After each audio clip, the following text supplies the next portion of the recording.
ahora. Y bueno, siendo 7:06, si les parece. Bueno, antes que nada, gracias por la invitación. Lo que quiero contarles un poco es lo que fue el rol de la comunidad judía durante la Guerra de Malvinas, donde especialmente la parte de la comunidad judía central, y obviamente va a tener algo que ver con las comunidades del interior. Está Tatiana conectada ahí y podrá contar su familia lo que fue Comodoro Rivadavia. La guerra de Malvinas nos sorprendió a todos. ¿Sí? La comunidad no tenía ningún tipo de información extra que la que tenía la ciudadanía en general, y actuó bastante similar a lo que fue la sociedad argentina. Se hicieron colectas para juntar dinero, para enviar a los soldados, para enviar chocolates, abrigos, de todo. Pero como a todos nos pasó, la guerra no arrancó hasta el 1 de mayo.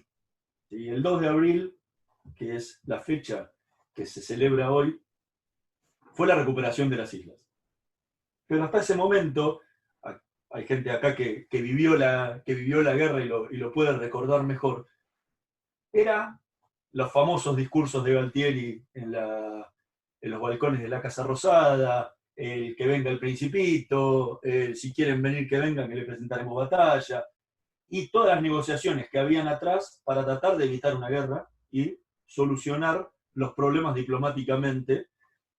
Mediaron Estados Unidos, Perú, entre otros países que trataron de evitar lo que a las claras era inevitable, que era una guerra y que Inglaterra viniera a recuperar lo que ellos consideraban que era de ellos. Eso recién pasó el 1 de mayo. Con lo cual, hasta ese momento es como que no hubo gestiones de nada que tuvieran que ver con rabinos, específicamente, que es lo que va a terminar siendo el eje central de mi libro, Los Rabinos de Malvinas, porque no había guerra. Entonces, era como, bueno, recuperamos ese territorio, tomamos posesión, pero no había nada más que eso.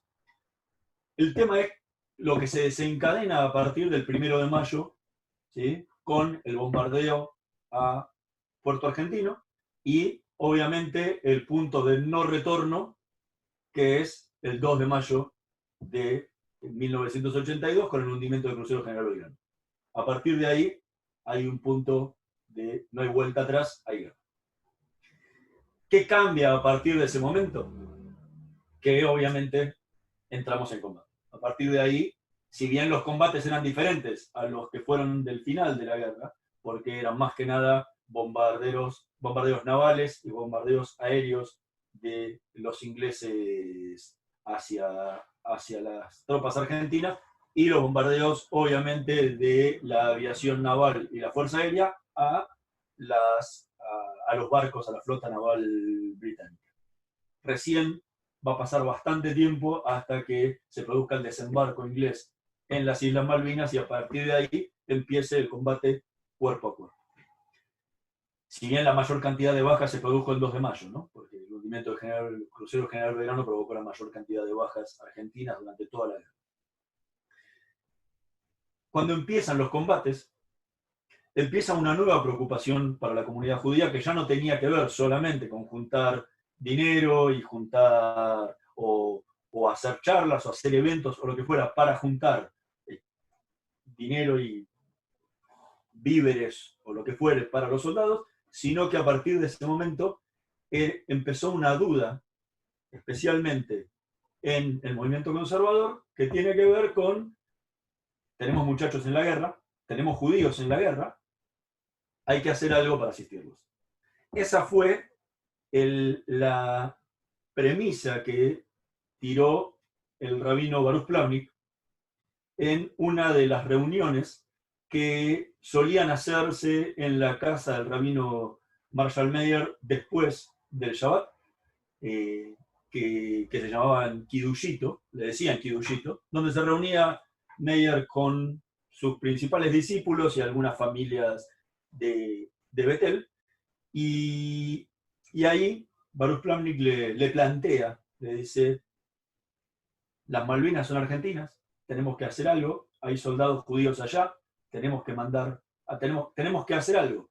Meyer le decía en su momento, no podemos apoyar en nada porque las Malvinas pueden ser argentinas, pero estos son unos militares violadores de los derechos humanos, etc. No tenemos que hacer nada. Y se empezó a producir un debate entre ellos que dividió las aguas entre el grupo, y finalmente lo que le dijo Marshall es, ok, vos decís que hay que hacer algo, andá a asistir a los presos. Andá a asistir a los presos, disculpen, me quedé con lo de la dictadura. Andá a asistir andá a asistir vos a los soldados. Le dijo, ok, yo voy. Y a partir de ahí empezó una gestión del propio Marshall y luego, en paralelo, también de la DAIA, para que se habilitaran la posibilidad del ejército argentino, principalmente las Fuerzas Armadas, habilitaran la posibilidad de que viajaran rabinos para prestar asistencia espiritual a los soldados. Ahora, el punto acá era que empezó una interna en la comunidad, porque obviamente cuando lo presentaba el movimiento conservador había una interna de no puede ser del movimiento conservador, que sean todos los sectores. Empezaron a haber reuniones en la DAIA, se decidió que fuera un representante de la AMIA, o sea, el gran rabino de la comunidad, que fuera un rabino ortodoxo aparte, de otra corriente que no fuera la del rabinato, y un rabino conservador que obviamente ya tenía nombre y apellido, que era Baruch Plawnik.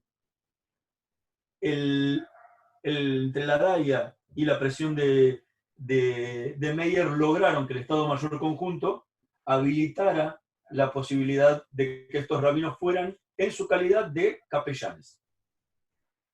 Lo dicen los telegramas. Este hecho es inédito en la historia argentina. Es la primera y única vez que hasta el día de hoy que hubo rabinos capellanes en las Fuerzas Armadas argentinas. Y no solo eso, es la primera vez en la historia argentina que hay un capellán no católico en las Fuerzas Armadas argentinas. Eso lo hace un hecho único y hasta el día de hoy irrepetible. Algo que suena raro en el día de hoy porque con toda la democratización de las Fuerzas Armadas que hubo durante mucho tiempo, nada se tocó en lo que tiene que ver con la asistencia religiosa en las Fuerzas Armadas, cuando posiblemente hoy que ya no hay servicio militar obligatorio y que el ejército es totalmente profesional con soldados voluntarios. Judíos podría haber muy pocos, pero evangélicos hay muchísimos, y cada vez más. Entonces, es un despropósito que al día de hoy todavía no haya asistencia espiritual para nadie que no sea católico en las Fuerzas Armadas. Pero eso es un paréntesis. Este hecho se da el 14 de mayo del año 1982, cuando se autoriza a los rabinos a viajar. Como les conté, entre la AMIA, el movimiento conservador y la AMIA deciden que van a ser estos tres representantes. De la ortodoxia seleccionan a un joven que no tenía la importancia comunitaria que tiene hoy, que se llama Tzvi Grumblat, cabeza hoy de Chabad Lubavitch en Argentina. El representante de la AMIA era teóricamente el gran rabino de la comunidad, Shlomo Ben Amu, que adujo problemas de salud en ese momento, que estaba enfermo, con lo cual nombró a uno de sus discípulos, no sé si discípulos, pero conocidos de él, que es el rabino Efraín Dines. Bueno, habíamos dejado en la parte donde se toma la decisión de que los tres rabinos fueran a asistir a los soldados judíos. La decisión que toman ahí es que el rabino Baruch Plawnik vaya a las Islas Malvinas a asistir a los soldados que estaban en la guerra, previo a escala obviamente en Comodoro Rivadavia, que era donde estaba el principal centro logístico de las Fuerzas Armadas en lo que tenía que ver con la guerra. Los otros dos rabinos, el rabino Efraín Dínez, estaba destinado a Comodoro Rivadavia, directamente a quedarse ahí con las fuerzas que estaban acantonadas en la ciudad y en los alrededores, en los diferentes regimientos, o cuidando lo que era la zona costera para evitar una posible invasión de las fuerzas británicas. Y el tercer rabino, que era el rabino Tzvi Grumblat, estaba destinado directamente a Río Gallegos. Así fueron destinados, así viajaron.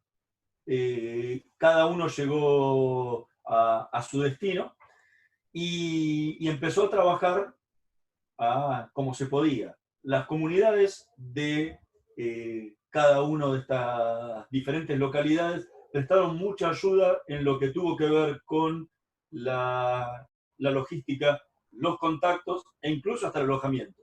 Porque, por ejemplo, el rabino Tzvi Grumblat vivió durante toda su estadía en una habitación que estaba detrás del negocio de una familia de la colectividad que era oriunda de Río Gallegos y tenía uno de los negocios más importantes de diferentes rubros ahí en el centro de Gallegos, y atrás tenía un gran depósito con una habitación y el rabino vivió ahí.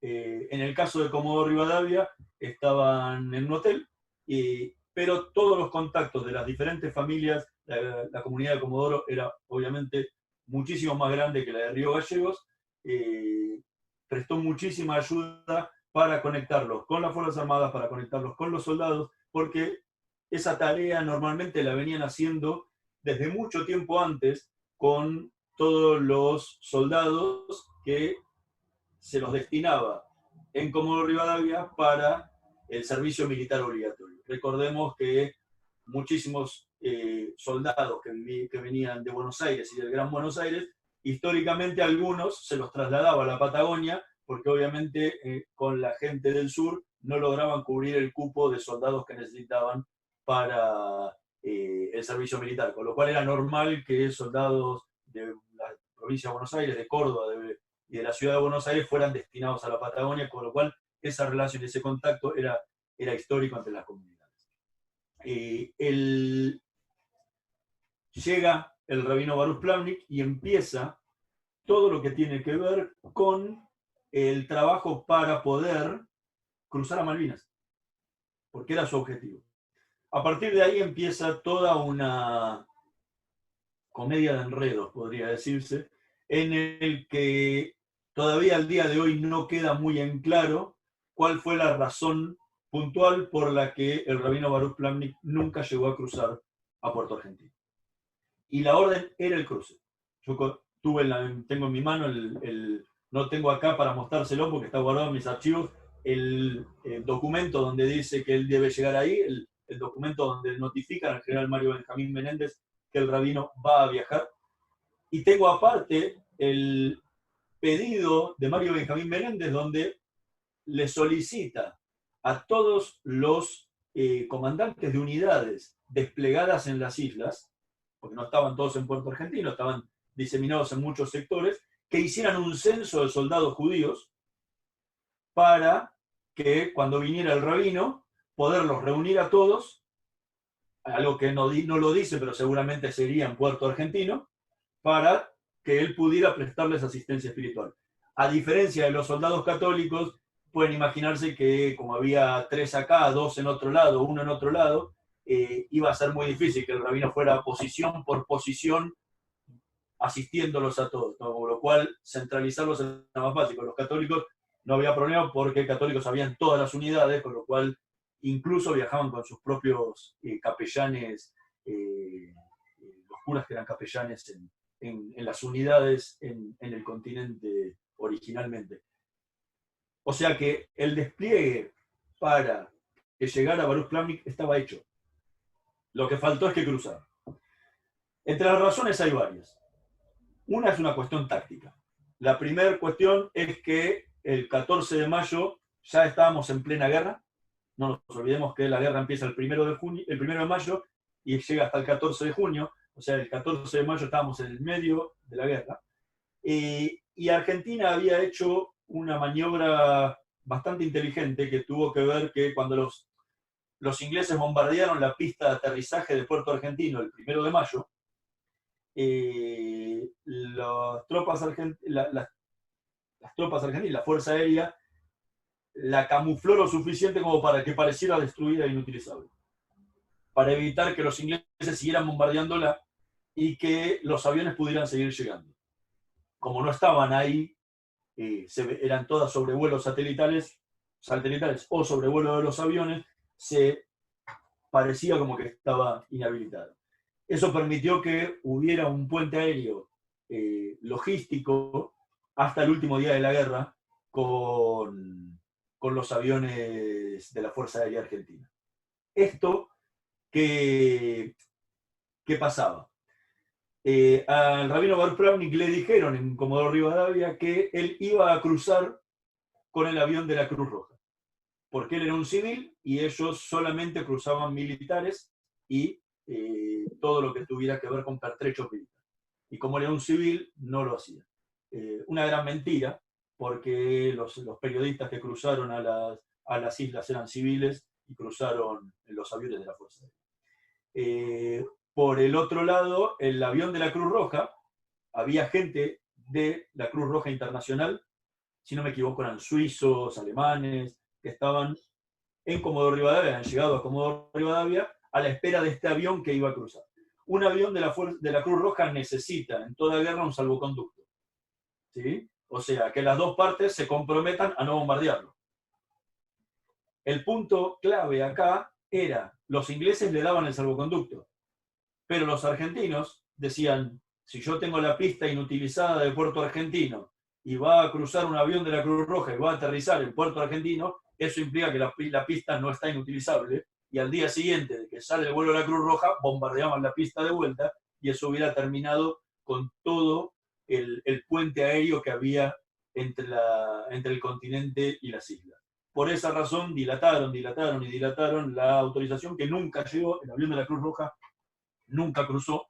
Los miembros de la Cruz Roja se quedaron dando vueltas ahí por Comodoro Rivadavia, Puerto Madre y compañía, hasta que se pudrieron, se tomaron un avión a Montevideo y se subieron en el primer barco de guerra británico que pasó por la zona y desembarcaron en Puerto Argentino el 14 de junio de 1982, día que terminó la guerra, desembarcaron con las tropas británicas. Con lo cual se hizo imposible ese cruce. El tema es que el rabino no podía hacer lo mismo que la Cruz Roja. No se podía tomar un avión, primero no se podía mover.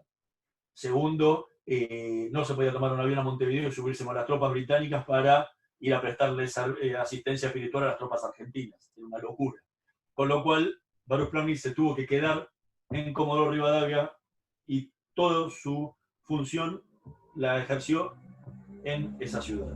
Para eso entonces el rabino Efraín Dínez, que estaba haciendo teóricamente la misma función en la ciudad, lo cambiaron de destino y lo llevaron a la zona de Trelew y Rawson, donde también prestó asistencia espiritual a los soldados que estaban en esa zona.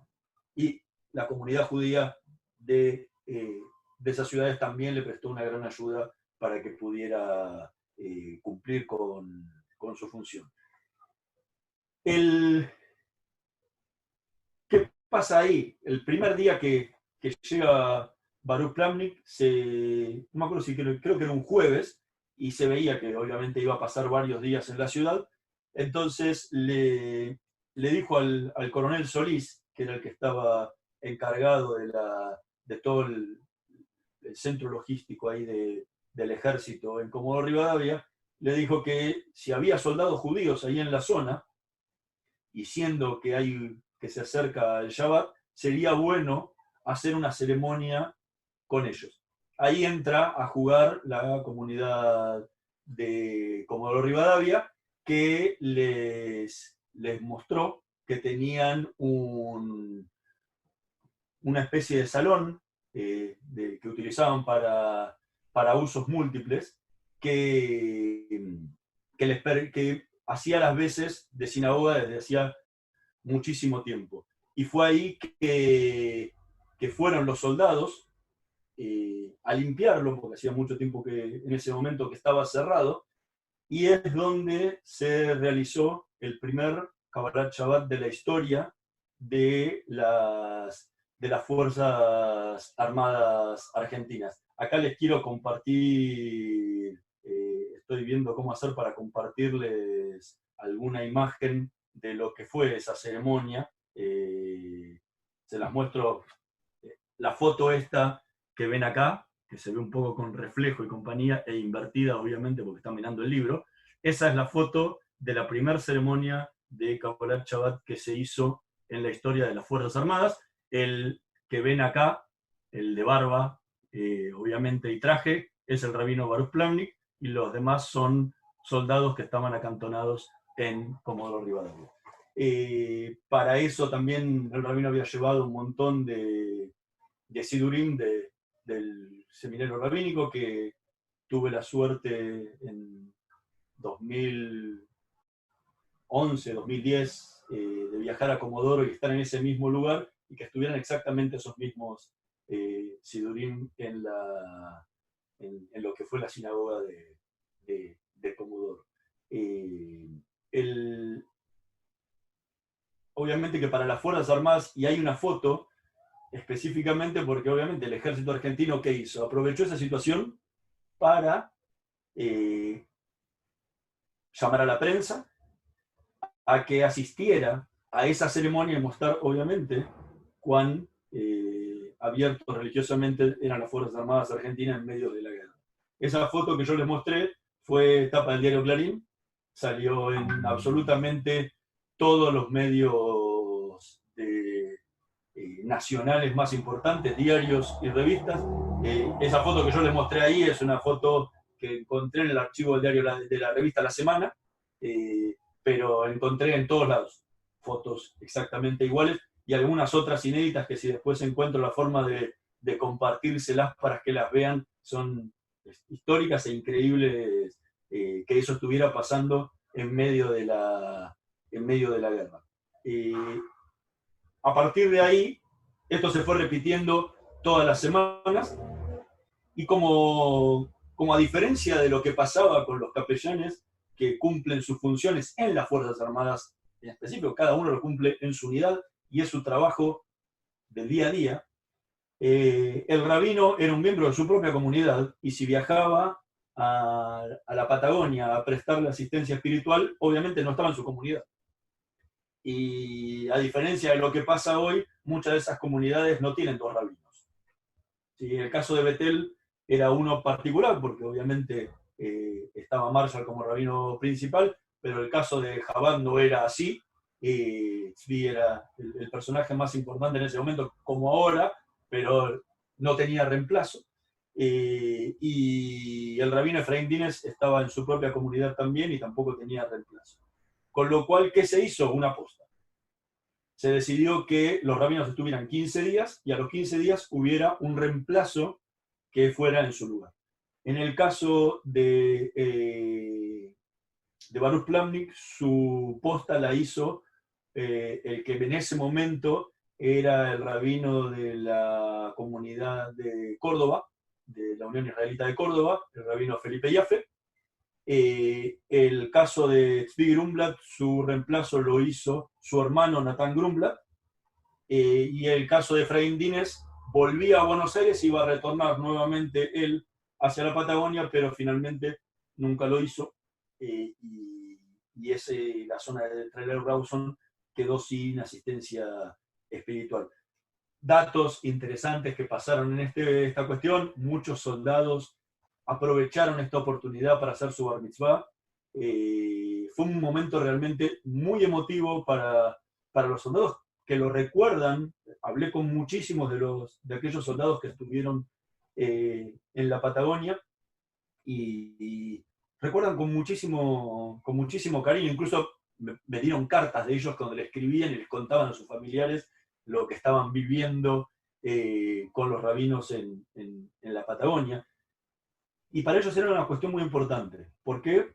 Porque había mucha angustia, había mucho temor de que cruzaran a las Malvinas, que había mucho antisemitismo que lo sufrían, al punto de que recuerda el rabino Felipe Yaffe que cuando va con el coronel Solís a una de las unidades para ver quiénes eran los soldados judíos, el jefe de la unidad los forma a todos, dice: soldados, los judíos den un paso adelante, y nadie daba un paso adelante, porque nadie quería mostrarse como judío, porque dice: cuando este rabino se va, el que tiene que seguir acá adentro, el que lo van a reventar es a mí.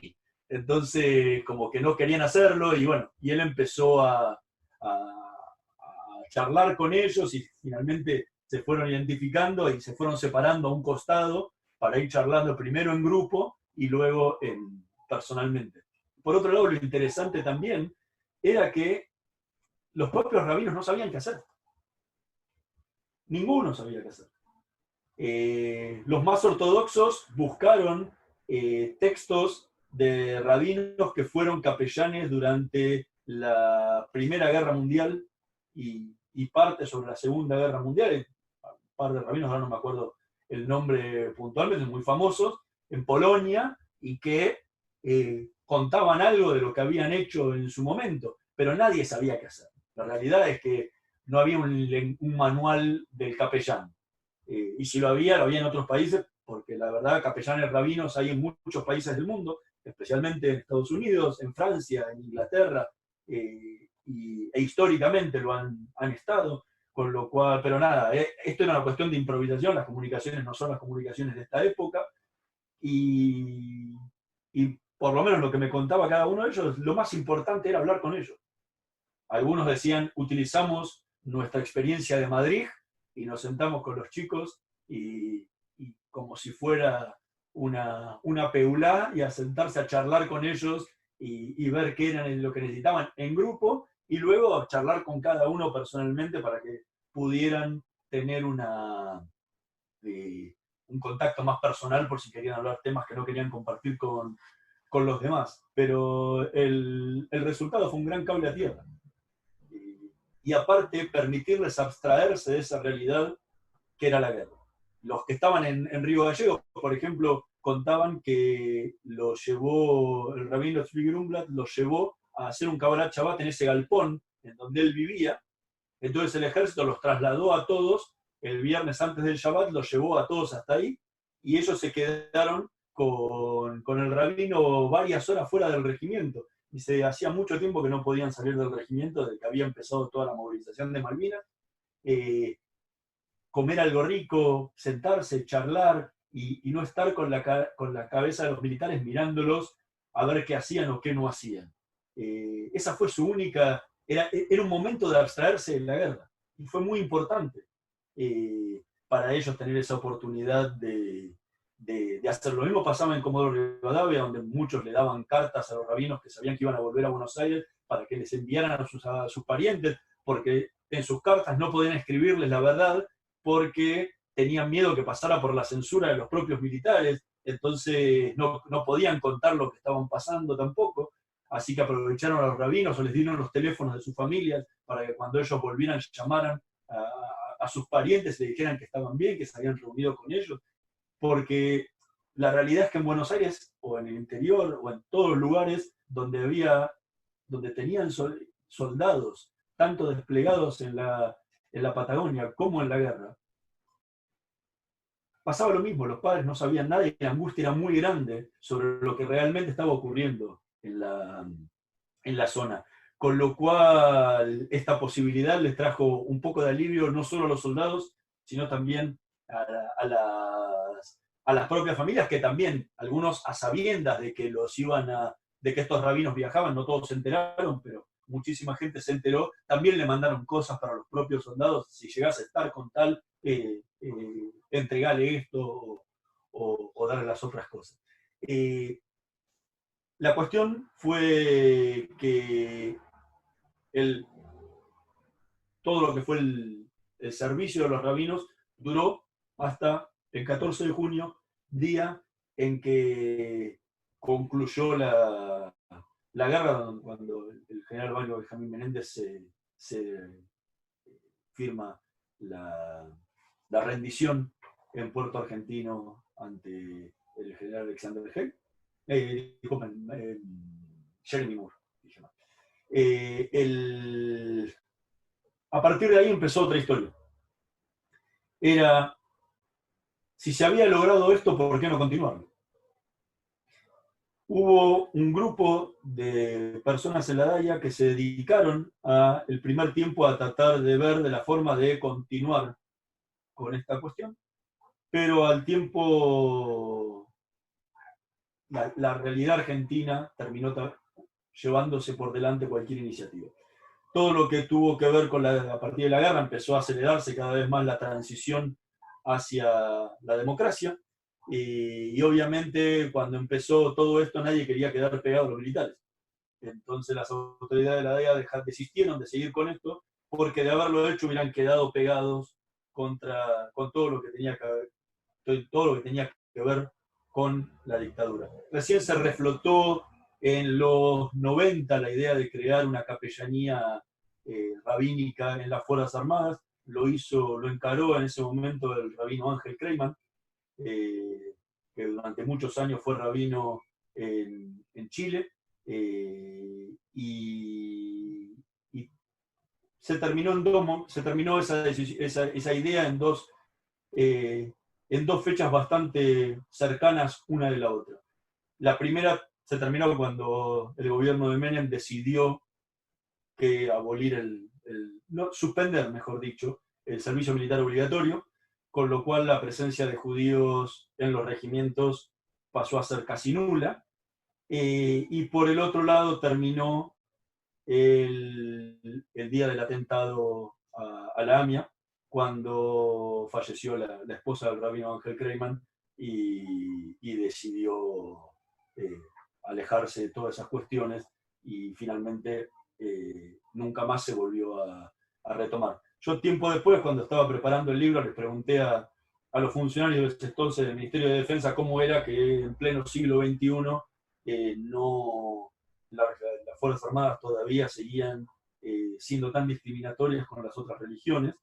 Y en ese momento, si no me equivoco, la ministra de Defensa, Daniel Lagarre, y lo que me dijeron era, hoy la realidad es que si nosotros tenemos que elegir, preferimos que no haya ninguna representación religiosa en las Fuerzas Armadas y que cada uno pueda paliar sus necesidades por su cuenta, en lugar de que haya representaciones de todos los credos, como ocurre, por ejemplo, en las Fuerzas Armadas de los Estados Unidos.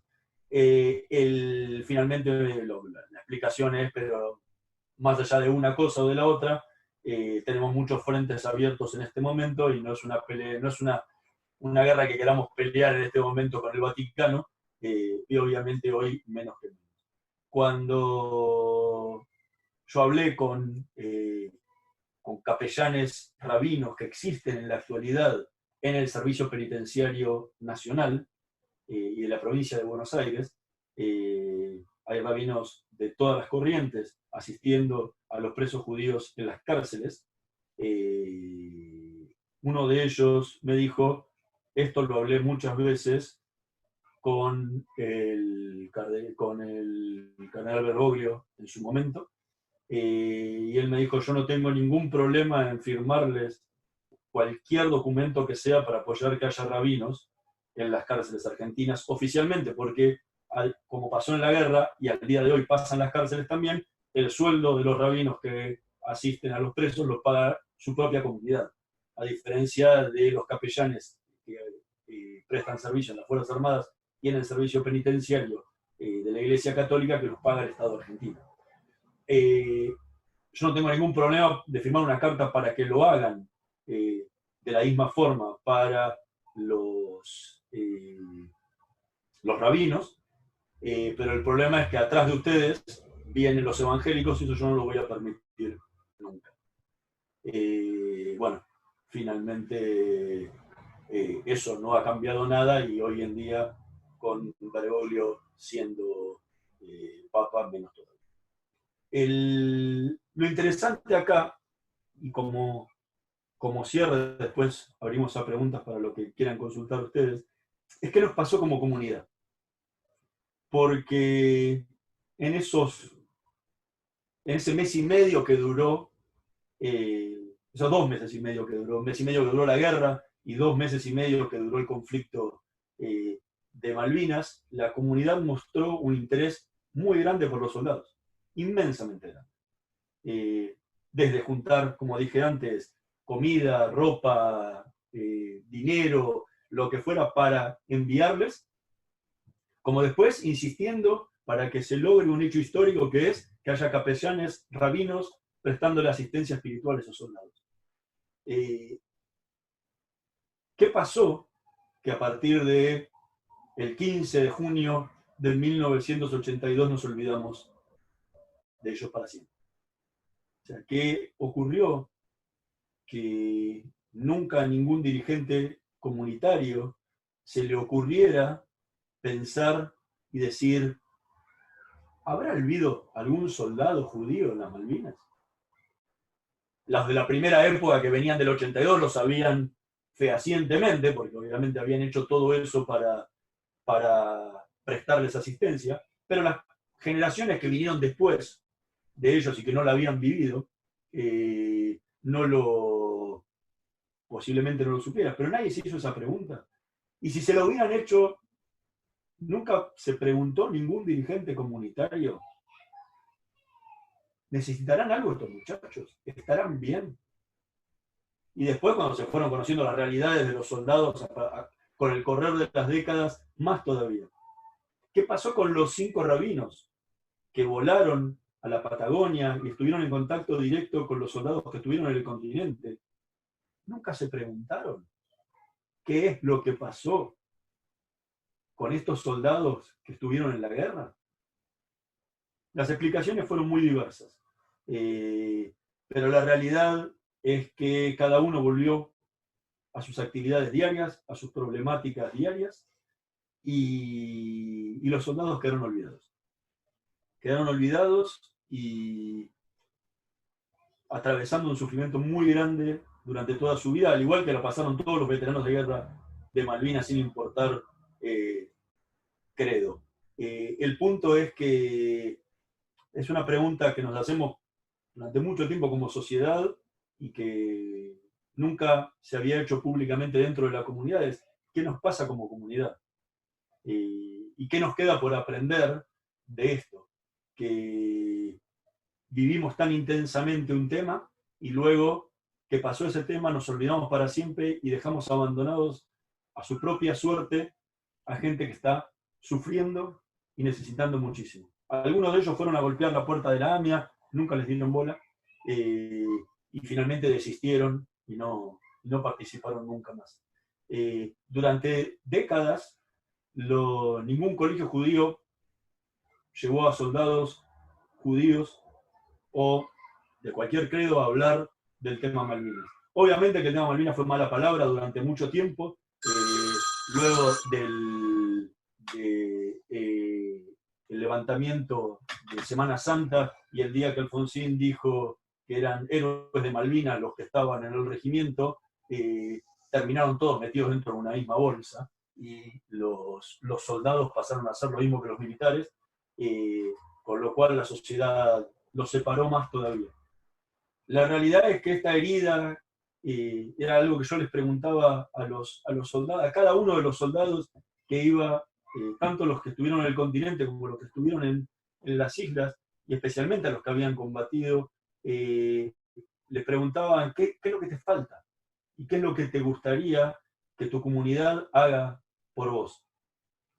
Todos me decían lo mismo, nos olvidaron y lo que me gustaría es que nos den un abrazo. Nada más que eso. No queremos nada más que un abrazo. Afortunadamente, y a partir de que salió el libro en marzo del año 2012, esta herida empezó a cerrarse. Les cuento una anécdota para que vean también un poco cómo fue qué es lo que le pasa a la dirigencia comunitaria. Muchos de ustedes son jóvenes y posiblemente sean los dirigentes del futuro. A los demás no los conozco, no sé si son o fueron dirigentes en algún momento, pero cuando yo estaba escribiendo el libro, se cumplían 25 años del atentado a la AMIA, o sea, fue en el año 2009. Me reuní con el por entonces presidente de la DAIA, Aldo Donsis, en un bar a la otra cuadra de la rural. Pues justamente estaba haciendo una entrevista para el diario Perfil sobre el aniversario del atentado, y cuando terminó le digo, mira, Aldo, acabo de terminar una investigación, hablé en su momento eran 25 soldados judíos que habían combatido en Malvinas, y le digo, todos me dicen lo mismo, lo que nos falta es un abrazo en nuestra comunidad. Digo, ¿por qué no te organizás en la sala de reuniones de la DAIA? Ya no digo un auditorio, un brindis, le das un diploma a cada uno que diga en reconocimiento de la DAIA, y esa gente va a ser la gente más feliz del mundo. No te hace falta nada, no es necesario plata ni nada. Es un hecho simple. No hay problema, pasame la lista. Digo, yo tengo los teléfonos, los nombres, los mails de todos. Pasar a mi secretaria la lista. Bueno, 2009, 2010, 2011, volví a llamarlo al tiempo de que le tuve la charla, nunca se hizo absolutamente nada. Incluso en diciembre de 2011, 3 veteranos de guerra de Malvinas fueron a golpearle la puerta a la DAIA para ver si les podían hacer un homenaje, a pedirles que les hicieran un homenaje en el año 2012, que se acercaba un numerito redondo, los 30 años de la guerra, y los manosearon de una forma increíble. Incluso la DAIA le llegó a ofrecer al diario La Nación una nota exclusiva sobre las torturas en Malvinas, que era el caso de Silvio Katz, que era uno de ellos, sin saber que yo le había ofrecido a la Nación el adelanto del libro donde contaba exactamente lo mismo, con lujo de detalles, y lo sé por eso que la oferta existió. La cuestión es que no se hizo nada. En diciembre, y enterado de todo esto, en diciembre de 2011, me cruzo en el patio de Betel con el rabino Dani Goldman, mis hijas van a Betel, y le cuento a Dani lo que estaba pasando. No recuerdo si era en diciembre o febrero de 2012, le cuento lo que estaba pasando y me dice, hagamos un homenaje en Betel. Lo pusimos para el Kabbalat Shabbat anterior al 2, si alguno anda con un calendario por ahí se va a saber qué día es, para el viernes anterior al 2 de abril. Bueno, se decide hacer esta ceremonia que se hizo a fin de marzo del año 2012. Los soldados entraron y estuvieron diseminados por toda la sinagoga, o sea, como uno más entre todos los que habían ido a ese Kabbalat Shabbat, con familiares de las nenas que hacían el bate en ese momento. Y en el momento de la prédica, Dani hace una prédica hablando de la memoria y de la importancia de preocuparse por el otro y recordar a quien sufre. Y en ese momento empieza a contar que se acerca el 2 de abril y que hubo soldados judíos que combatieron en la guerra de Malvinas y que nunca se le había rendido un homenaje como el que ellos debían por haberse jugado la vida en su momento. Y dice, y hoy están acá. Lo cuento y se me pone la piel de gallina todavía. Más allá que soy de arriba. Dice, están acá y quiero que por favor pasen a la Bimá, y empiezan a nombrar a uno por uno. Y se empiezan a parar de entre medio de la gente y empiezan a subir. La gente miraba, no entendía nada. En Betel yo nunca escuché tanto silencio, no lloraban ni los nenes, que suelen llorar en medio de todas las ceremonias. Subieron y estaban todos juntos ahí. Era la primera vez que se juntaban, no se conocían entre ellos la gran mayoría. Y Dani invita a las dos nenas que estaban haciendo el bat, creo que no se lo van a olvidar nunca más en su vida, más allá que fue el día de su bat. y invita a un par de madrijim de Betel a que les entreguen una medalla a cada uno de ellos. Y la rabina Silvina Chemen les leyó una carta donde les pedía perdón muy públicamente por habernos olvidado de ellos.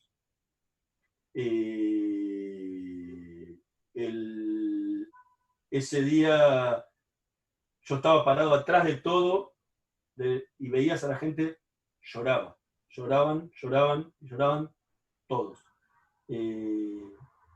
Después, no recuerdo qué tema fue que cantó Silvina para ellos adelante.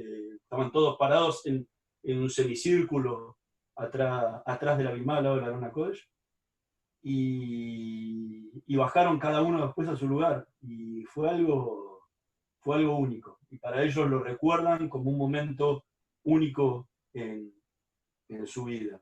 En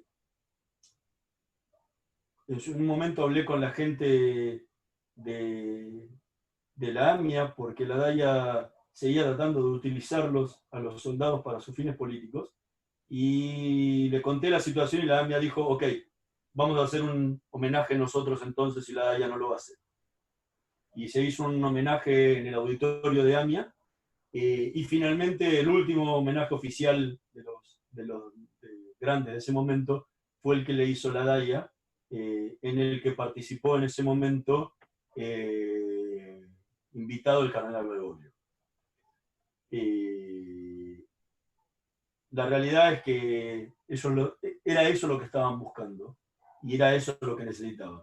Y como reflexión final, y les abro a ustedes para que hagan las preguntas que quieran, es que esto nos tiene que servir como aprendizaje de las cosas buenas y malas que se hicieron.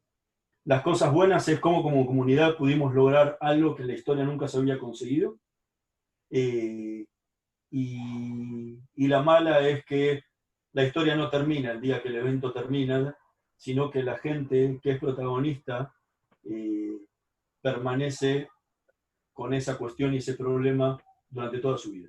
Y que como comunidad debemos estar al lado de ellos, y no abandonarlos nunca. Y hablo de soldados, hablo de familiares de las víctimas de la última dictadura militar, de familiares del atentado a la AMIA, del atentado a la Embajada de Israel, y de cualquier otra situación trágica que ojalá no pase nunca más, pero que nos toque vivir a lo largo de nuestra historia. Y creo que esta historia de los rabinos de Malvinas puede servir como ejemplo para ello.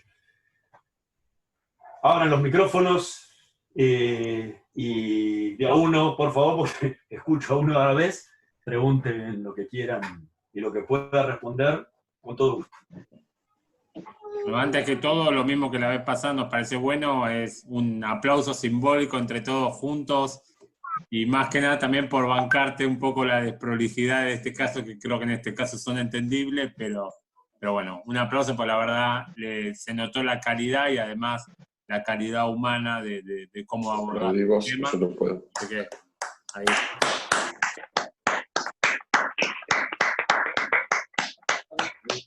Bueno, tienen todos habilitados los micrófonos, así que... Gracias por el aplauso, y menos mal que fue ahora, porque si no el de las 9 se confundía con el de los médicos. Yo quiero hacer una pregunta. ¿Cuántos soldados, en realidad son tres en una, cuántos soldados judíos hubo digamos, en las Malvinas propiamente dicho, ya no en el continente? Si hubo bajas judías, y si hubo soldados judíos ingleses y capellanes judíos en el ejército británico. Te respondo las tres rápido y te las aclaro. Sí, no, sí. Sí hubo muchos soldados judíos, no sabemos cuántos. Yo tengo una lista de los que yo sé, pero para esto habría que hacer un trabajo que se lo propuso en el momento Anita Weinstein en AMIA, que es una investigación aparte de la mía, que es peinar el padrón de veteranos de guerra de Malvinas total y sacar qué número de soldados judíos reales hubo. Para el momento que yo terminé la investigación, eran 25. Luego de que se hizo el homenaje a la AMIA, aparecieron algunos más. Y como corolario, ya se los cuento como anécdota, el año pasado, Hebraica declaró a todos los veteranos judíos de Malvinas como socios honorarios vitalicios del club, y puso una placa en la puerta de la sede en el country, en homenaje a ellos. Hoy todos los veteranos de Malvinas y sus familias son socias de sus esposas, y los hijos menores de 18 años son socios honorarios del club, pueden ingresar y utilizar las instalaciones de la misma forma de cualquier socio, en forma totalmente gratuita. Ahí aparecieron algunos veteranos más, por eso lo traigo a colación. Hoy en día son cerca de, si no me equivoco, son 40, 42, más o menos. La realidad es que pueden ser más. O sea, yo cuando hice la investigación no buscaba a todos los soldados, los busqué porque para mí era importante averiguar. Yo hablaba a todos los rabinos, les hablé todo el continente, pero no les hablé nada de las islas. Es otra charla totalmente diferente, donde podemos hablar de lo que fue la experiencia de los soldados en las islas. Pero yo necesitaba hablar con ellos para hacer la primera pregunta más importante de todas, era ¿para qué servía que fuera un rabino Malvinas? ¿Por qué no era mejor, calculémosle el peso de un rabino joven, 80, 90 kilos? Digo, ¿no era mejor 90 kilos de armas, 90 kilos de alimentos, 90 kilos de ropa, que les iba a servir mucho más que un rabino? Digo, esa era mi pregunta. Necesitaba la respuesta del protagonista. Entonces empecé a buscar soldados judíos. No quería conocerlos a todos, porque hubiera sido un trabajo imposible. Entonces, con tener una población representativa, para mí me iba a servir. Y así fue que encontré estos 25, que hoy son 40, 42. Puedo buscar en la planilla, los tengo todos los nombres, porque creo que son 42. Y posiblemente haya más. Obviamente tenemos un montón de problemas de gente que tiene apellidos sefaradíes. Por ejemplo, les cuento una anécdota. A través de un colega, me dice, sí, yo conozco uno, que era veterano de Malvinas, conozco un soldado judío de Malvinas, se llama Alejandro Crudo. ¿Y qué hacen? Si yo agarraba el padrón y lo peinaba por apellido, se lo pasaba por alto. Entonces, muchísimos apellidos allí pueden haber sido soldados judíos y que yo no los haya percibido en su momento. Matrimonios mixtos, que ellos se consideraran judíos, y yo tampoco los pude encontrar, porque podría llamarse González y jamás lo iba a llamar por teléfono a preguntarle si era un veterano judío. Con lo cual es un trabajo para peinar el padrón con los 10.000 soldados veteranos, 10.000 veteranos de guerra de Malvinas, de soldados oficiales y suboficiales, y averiguar cuántos son en realidad los que hay. Esa es tu primera pregunta. La segunda pregunta fue si había muertos judíos en la guerra de Malvinas. Yo hice lo mismo con la lista de caídos. No. No hay ninguno, a no ser que vuelvo a lo mismo que dije antes, que haya algunos con apellidos sefaradíes o que haya algunos de matrimonios mixtos, que no lo sé. Esto se está develando de cierta forma hoy, hoy no, en todo este último tiempo, con la exhumación de los cadáveres y el reconocimiento, y la tarea que se hizo de reconocimiento de los cadáveres que habían sido enterrados todos como NN. Entonces ahí aparecieron a tener nombre y apellido, y las familias empezaron a tener contacto. Intuyo que si alguna familia es de origen judío o se considera judío, querrá que su hijo no sea enterrado bajo una cruz. No lo sé, puede ser. Los demás están así. Entonces podría llegar a saltar el caso. Hasta el día de hoy no ha aparecido ningún caso de esos, por lo cual yo sigo dando la misma respuesta que doy cuando siempre me preguntan esto, es no. Y la tercera, entre todas las respuestas, se me olvidó. Y así no sí, pero Inglaterra. Si hubo soldados judíos británicos. Sí, hubo soldados judíos británicos, no sé si soldados, hubo combatientes británicos judíos. Las Fuerzas Armadas británicas tienen soldados judíos desde los siglos.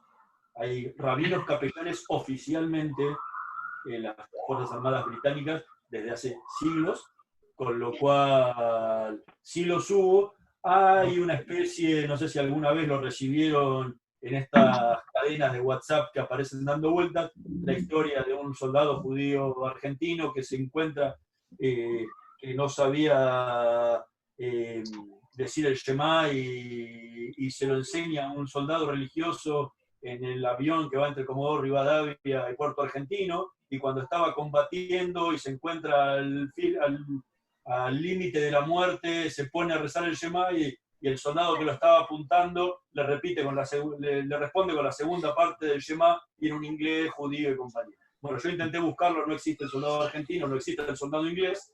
Me puse en contacto con los veteranos judíos de las guerras inglesas, porque tienen más guerras que nosotros partidos de fútbol, y los agrupan a todos en una sola contienda. Pueden imaginarse que la guerra de Malvinas es casi imperceptible en la historia británica y la cantidad de veteranos de guerra que tienen comparado con la Primera Guerra Mundial, Segunda Guerra Mundial, Irak, Afganistán y todas las que participaron, con lo cual hablé con un coronel, me dijo que sí había sobre veteranos. Esta búsqueda la hicimos en los medios británicos comunitarios, no apareció ningún soldado, pero sé que hay, no sé cuántos son. Ellos tienen cuestiones muy, muy estrictas de confidencialidad para estas cosas, con lo cual no sé cuál es la cantidad, pero la respuesta es sí hay, y sé que no fue ningún capellán, no fue ningún rabino a Malvinas. ¿Qué dilema? Ellos tienen un sistema que es muy parecido al sistema que utilizan en Estados Unidos, que es que los rabinos, los capellanes son rotativos. Todos los capellanes de cada una de las religiones que asisten están preparados para asistir a soldados de cualquier credo. Ajá. Entonces puede tocar que un rabino asista a un musulmán, o asista a un católico, o a un evangélico. O a la inversa, que un cura asista a un judío, o a un musulmán, o lo que fuera. Porque la cuestión de ellos es prestar asistencia espiritual y no bajar una línea religiosa. Con lo cual no era necesario que hubiera un rabino específicamente con los soldados judíos británicos. Gracias. Yo quiero ver uno de YouTube. Hay un chiquito hablando, no sé. Hay nene. Me parece que hay hijos. Hay hijos escuchando. Particularmente no te voy a hacer una pregunta puntual, pero particularmente los que somos más viejos hicimos el servicio militar obligatorio, tal vez un año antes de la Guerra de Malvinas, o 2 años antes de la Guerra de Malvinas. El apellido de sefaradí, como el mío, Galante, sirvió a veces para pasar como inadvertidos ante una fuerza, sobre todo el ejército, que tenía una raigambre antisemita muy evidente, y lo han vivido compañeros míos que hicieron el servicio militar donde yo lo llevé a cabo, que no la pasaron muy bien. Quizás mi apellido me ayudó en parte a poder sortear algunos obstáculos. No todo, porque lo había declarado yo que era judío, cuando miré la planillita decía religión, puse judío, y alguien lo leyó y se dio cuenta de algo. Pero en algunos momentos me ayudó para pasar inadvertido en otros. Por ejemplo, tenía un compañero que se llamaba Cohen de apellido y no la pasó. Y supongo que habrá pasado lo mismo durante el enfrentamiento con Malvinas. Un doble estigma, ¿no? El enfrentamiento armado y el ser judío en una institución netamente antisemita, desde mi punto de vista. Sí, Hernán, yo me acuerdo el ex suegro de mi hermano, Glucksmann. Bueno, yo era director de juventud del Templo de Murillo y lo llevé a dar 2 charlas del tema. Y bueno, él estuvo en el frente y contaba que particularmente, bueno, lo habían estacado, se dice, ¿no? Puesto con unas estacas, y donde el tratamiento que él recibió como judío era más gravoso del horrible tratamiento que se le dio a muchos de los soldados jóvenes que participaron. No sé si él formó parte de esto de tu recopilación, pero sí recuerdo.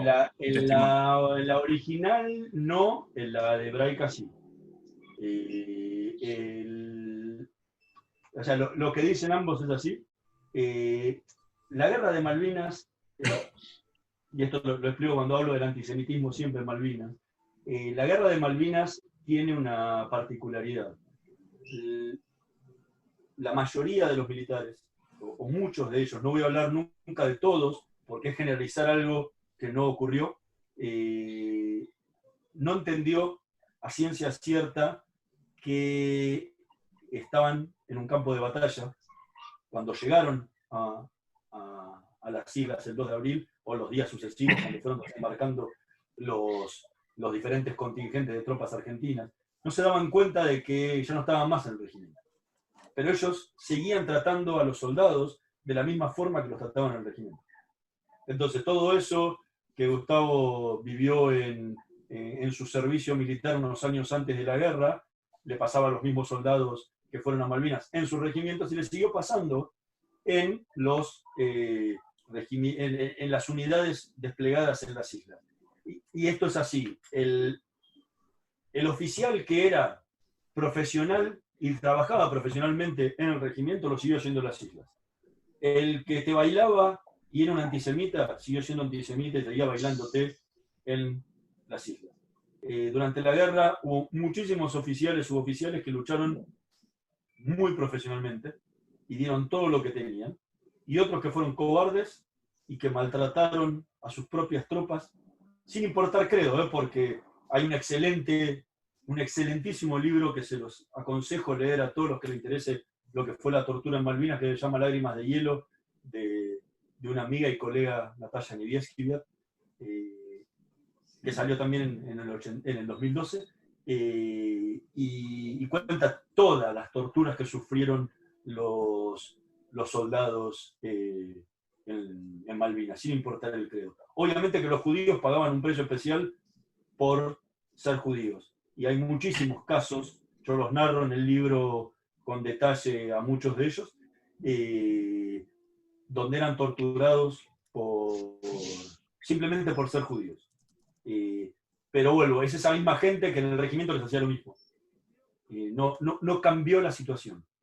Entonces, esa gente la padeció. De la misma forma que tengo soldados judíos que combatieron en Malvinas que me decían, nosotros no tuvimos ni en el regimiento con estos oficiales, ni en el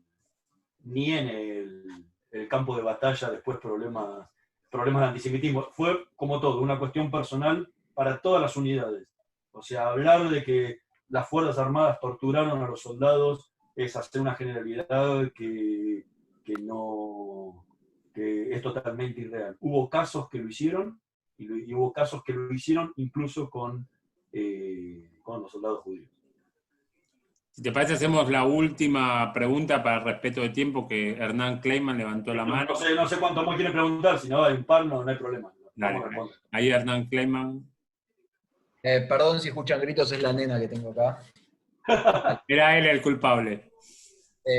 Sí, perdón, fui yo. Es que como entré de vuelta no me di cuenta que me quedó sin silenciar. No era un comentario, no una pregunta. Hay un dictamen de un fiscal de casación del año pasado catalogando como crímenes de guerra a las torturas sometidas por los propios superiores jerárquicos a los soldados en Malvinas, que es la primera vez que judicialmente se trata este tema y se cataloga de esta forma a crímenes, digamos, cometidos contra las propias tropas, y más aún en Malvinas. Quieren se los paso porque es muy interesante. Era ese comentario nada más que quería hacer. No me voy a meter, primero, Ernie, querido, hermoso encontrarte de vuelta acá. Es el hijo de un gran amigo mío durante muchos años y mi gran mentor, y fue quien me ayudó a llegar a ser el periodista que soy hoy en día. Dicho esto, no me voy a meter, voy a hacer una breve explicación de lo que él dijo y no me pienso meter en un terreno judicial metido en medio de abogados. Porque no es mi terreno y voy a cometer innumerable cantidad de errores técnicos que me los cobrarán uno a uno. Pero bueno, dicho esto, hay una denuncia, no recuerdo el año, por ahí alguno lo sepa, por ahí César se lo acuerda, que se hicieron varias denuncias contra oficiales en Río Grande, en Tierra del Fuego, porque la jurisdicción Malvinas corresponde a Tierra del Fuego. El fallo en primera instancia, si yo no me equivoco, o sea, lo que decía el juez o la jueza, ahora no me acuerdo bien, era que primero había que ver si estos crímenes eran o no declarados de lesa humanidad, porque si no habían prescrito y no se podían juzgar. Entonces, lo que primero se hizo fue si no me equivoco, si fue el juzgado de Tierra del Fuego que dijo que no eran crímenes de lesa humanidad, la Cámara, ahí entro en tecnicismos que no estoy, en Comodoro Rivadavia dijo que sí lo eran, entonces se elevó a casación, no me acuerdo si fue casación en Buenos Aires o no, que no me acuerdo si había dicho que no lo eran, y quedó elevado ante la Corte Suprema de Justicia, que no me acuerdo hace cuántos años fue, que falló diciendo que no eran crímenes de lesa humanidad, con lo cual estaban prescritos, y los veteranos de guerra de Malvinas apelaron ante la Corte Interamericana de Derechos Humanos de la Organización de Estados Americanos. En eso estaba hasta la última vez que yo tuve novedades sobre esto. No es un tema que siga día a día, pero según lo que yo tengo entendido, la situación... sí, César, hubo muchos amigos Curia, si no me equivoco, la AMIA o la DAIA también lo presentó y compañía, pero eso fue todo antes de que la Corte fallara de esta forma. A partir de ahora, ahora vuelvo, entro en un terreno en el que soy un ignorante total, con lo cual entiendo que debería fallar la Corte Interamericana de Derechos Humanos y ver que a partir de ahí qué es lo que pasa. La verdad, yo hasta ahí llegué con los datos que conozco y que sé, no es algo que lo siga todos los días, pero sé que la historia había sido un poco de esta forma y que lo que necesitaban era que se habilitara esto, que lo declararan crimen de lesa humanidad, para recién ahí poder empezar con, si se puede, con los juicios contra los militares que habían torturado a su propia tropa durante la guerra. Así que no, nada, eso es lo que les puedo explicar del tema, más no lo sé. Bárbaro. No sé si alguien tiene alguna pregunta, algún comentario. Yo solo un comentario pensando en esto, por ahí en el 2022 podemos hacer un homenaje en Comodoro que me parece como una muy buena idea. 2021 hacemos. Bueno. No, digo, 2022 son los 40 años, por eso. 40 años. Bueno, lo empezamos a organizar. Hernán, estás a cargo, Dobri, porque tenés toda la agenda. No tengo ningún problema. Obviamente que 2022 va a ser un año de homenajes, porque por una extraña razón a la mayoría de la gente les gustan los años redondos, con lo cual va a ser una oportunidad para poder hacerlo, ¿no? Les quiero mostrar antes de terminar, para que lo vean, unas últimas fotos de lo que fue ese año mi visita a Comodoro Rivadavia, para que vean cómo era el lugar en el 2011, 2012, cuando Solo aclaro que el del medio es mi abuelo. ¿De corbata? Exactamente, ese es mi abuelo. A todos tienen corbata, no fue una pregunta muy precisa. Eso es en el 63. Bueno, ahí vas a encontrar a un familiar seguro. Todos. Son todas fotos que estaban, ahí está la Arona Kodesh en ese momento que yo fui, no sé si hoy estará muy diferente o no, pero la vez pasada estuve hace un año y estaba toda cerrada la casa. Eso estaba así, la misma menorá que estaba en su momento. Ahí están los sidurim que usaron los soldados en ese Kabbalat Shabbat.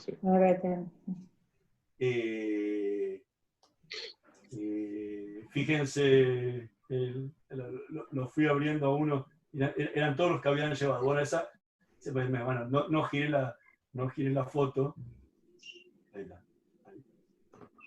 Parece un samba esto, pero ya. Bueno, no quiere. Ahí está. Esa es la casa por fuera. En ese momento ahora está pintada bien de blanco, o por lo menos estaba hasta el año pasado. Bueno, ahí son gente de Comodoro que me fue acompañando en ese viaje. Nada. Si tiene alguna pregunta más que les quede. No, desde la asociación nos parecía importante esto, no abocarnos a que fuera el año 40 para hacer un homenaje, hacer una mención. Este es el año 38, pero nos parece importante tomar la costumbre de abordar este tema. Y la verdad que como quedó demostrado, creo que vos fuiste un pionero.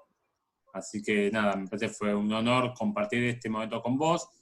Y también como asociación estamos expuestos a las cosas que pasaron como este hacker, lo que sea. Y creo que la mejor respuesta que tenemos para dar es haber seguido haciendo la actividad. Eso también nos tiene que mostrar como judíos que no nos podemos dejar aminorar por los imbéciles de turno. Así que tomamos el guante de lo que vos decís, Hernán, de que esto tiene que ser un gesto de compromiso nuestro. Y bueno, tanto Tati como Lu por chat privado decían, che, tenemos que tomar este tema, tenemos que empezar a hacerlo. Así que bueno, a todos los que están en este chat y después lo difundiremos internamente, el desafío del año que viene, pensar qué podemos hacer. Está bueno que lo puedan hacer y como asociación crear algo bueno y por ahí, si en algún momento se llegan a abrir los juicios, poder acompañarlos y desde lo legal a los propios veteranos. Bueno, los libros, ¿dónde los podemos conseguir? Pasemos chivo. Quedan 3 minutos. ¿Puedo meter un bocado? Sí, cómo no. Soy César Rosenstein. Bueno, no lo conozco a Dobry en persona, pero quería repetir oralmente lo que puse en el chat, que es un poco un reconocimiento a su tarea. Yo estuve tanto en el Kabbalat Shabbat en Betel, como estuve en el acto que se organizó en el auditorio de Ami Adaya. Y bueno, lo acabo de poner en el chat, pero por si alguien no lo leyó, me gustaría reconocerlo en voz alta a Dobry, pues no me acuerdo si fue Borger, presidente de AMIA por entonces, o Donsi, presidente de DAIA, que tomó el micrófono y dijo, bueno, muchas gracias por venir. La verdad, frente a todos los soldados, ¿no? ¿Cuántos habían, Hernán? 20 y pico, no me acuerdo. Bueno, muchas gracias por venir. Ahí también sumamos más de los 30. Bueno, por eso. Gracias a todos por venir. Les queremos decir, nosotros no sabíamos de la existencia de ustedes, nos enteramos hace poquito porque un periodista, Dobry, que está por acá en el público, nos contó. Los que tenemos algún grado de sensibilidad de algo o que nos corre vena por el corazón, o tenemos un corazón, no lo podíamos creer, ¿no? Digo, los ignoraste durante 30 años y además le decís en la cara que si no hubiera un periodista curioso y compasivo, ni siquiera los estarías convocando en el año. ¿En qué año fue eso, Hernán? 2012. 2012, bueno, por eso. Entonces, digo, toda esta tarea que nos contó Hernán, digo, es incluso todavía más significativa cuando tuvo que hacerlo en contra de la colectividad, no en conjunto con la colectividad. Salvo, por supuesto, Dani Goldman desde Betel. Que entonces, por eso quería volver a mencionarlo oralmente como para poner en valor la tarea que hizo Dobry con este tema. Es así lo que vos decís. Lamentablemente. Bueno, nuevamente gracias a todos. Vamos a estar subiendo la charla editada en YouTube. Sin las esvásticas, por favor. Sí, editada. No, con las esvásticas. No, esto va a ir por la denuncia. Ya estamos en el grupo viendo cómo lo vamos a denunciar. Pero que no nos quite el foco de que hoy es 2 de abril. Eso es una fea anécdota, pero que también nos encontramos durante casi 2 horas para hablar de este tema, reflexionar y que Hernán, como decía César, fuiste un articulador de pensar críticamente a la comunidad. Les mando un abrazo a todos, gracias por el tiempo y disculpa la desprolijidad. Gracias. a todos. Saludos. Gracias, Carlos. Bueno, gracias. Gracias. Hernán. Gracias, Gustavo. Chau, Dobri. Chao. Adiós. Chao.